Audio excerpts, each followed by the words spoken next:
ជំរាបសួរបងប្អូនអរគ្នាជាថ្ងៃនេះខ្ញុំចង់មកនិយាយអំពីសារទៅកាន់យុវវ័យចំពោះទី29ដែលតាក់ទងជាមួយនឹងជីវិតដែលជោគជ័យ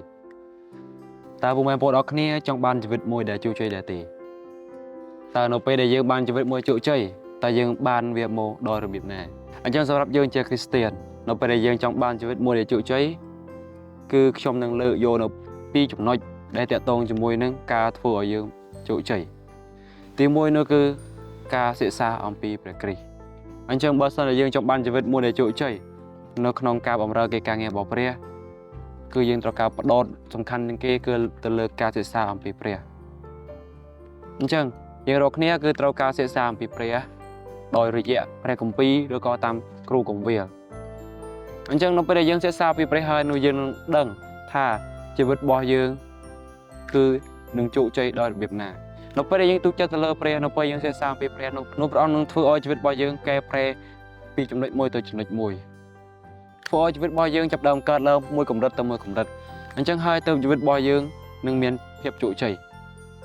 ត្រូវចាំថា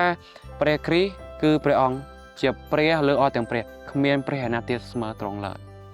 ព្រះអង្គទ្រង់ស្រឡាញ់យើងរាល់គ្នាព្រះអង្គទ្រង់ចង់ឃើញកូនរបស់ទ្រង់ជោគជ័យនៅក្នុងការជឿទៅលើទ្រង់ព្រះអង្គទ្រង់ចង់ឃើញកូនរបស់ទ្រង់ទាំងអស់គ្នានៅលើផែនដី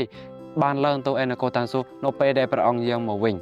ព្រះអង្គទ្រង់មិនចង់ឃើញកូនរបស់ទ្រង់ណាម្នាក់ធ្លាក់ទៅក្នុងសេចក្តីស្លាប់នោះទេព្រះអង្គគឺតែងតែចង់ឃើញកូនរបស់ទ្រង់ដើរតាមទ្រង់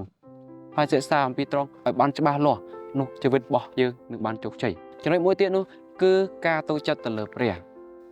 អញ្ចឹងហើយជីវិតយើងរាល់គ្នាជាអ្នកគ្រីស្ទានគឺយើងតែងតែជួបនៅឧបសគ្គជាច្រើននៅក្នុងព្រះគម្ពីរវរណៈគឺបាននិយាយរួចហើយថាមុនពេលដែលព្រះអង្គយាងមកវិញនឹងមានហេតុការណ៍ចម្លែកជាច្រើនហើយហេតុការណ៍មួយនឹងគឺវាតែងតែកើតឡើងជារៀងរាល់ថ្ងៃនៅក្នុងផែនដីរបស់យើងជាពិសេសគឺឆាកជីវិតរបស់យើងគឺតែងតែជួបនូវសេចក្តីល្បួង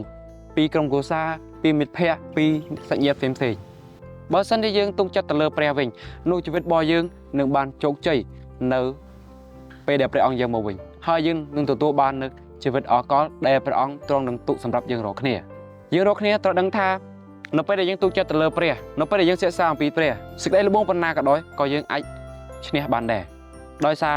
តែយើងបានសិក្សាអំពីព្រះហើយដោយសារតែយើងទុកចិត្តទៅលើព្រះនោះព្រះអង្គទ្រង់តែងតែនៅក្បែរយើងជានិច្ចព្រះអង្គតែងតែជួយយើងនៅពេលដែលយើងខ្វះខាតព្រះអង្គតែងតែជួយយើងនៅពេលដែលយើងត្រូវការទ្រង់ប៉ុន្តែបើសិនជាសេចក្តីជំនឿរបស់យើងខ្សោយគឺយើងមិនអាចយកឈ្នះលើសាតាំងបានទេត្រូវចាំថាសាតាំងគឺវានៅក្រោមព្រះតែមួយលេខទេសាតាំងគឺវាអាចធ្វើអ្វីបានគ្រប់យ៉ាងប៉ុន្តែវាមិនអាចបង្កើតមនុស្សឲ្យដូចជាមនុស្សយើងរស់នៅរាល់ថ្ងៃបានទេ